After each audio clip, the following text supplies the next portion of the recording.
भारतीय नौसेना अरब सागर में माल्टा के एक जहाज का रेस्क्यू करा रही है। प्राप्त जानकारी के मुताबिक माल्टा का जहाज MV रुयन हाईजैक कर लिया गया था। इस घटना की जानकारी जब भारतीय नौसेना को मिली, आनन फानन में नेवी की ओर से एक युद्धपोत और समुद्री गश्त विमान M को अरब सागर में भेजा गया।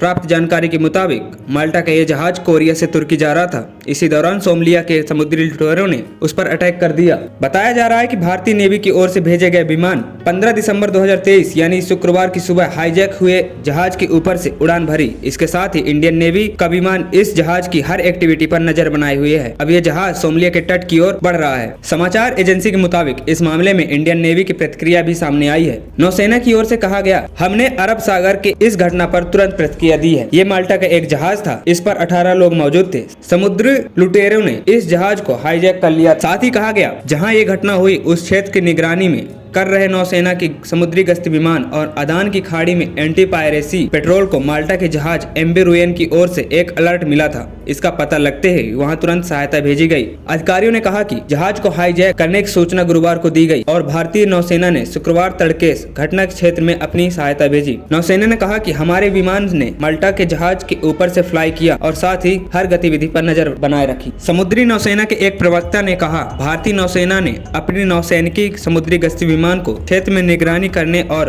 अपने युद्धपोत को MV रुयन का पता लगाने और सहायता करने के लिए अदान की खाड़ी में एंटी पायरेसी पेट्रोल यानी समुद्री डकैती विरोध गश्त पर भेज दिया। ANP टाइम्स की रिपोर्ट।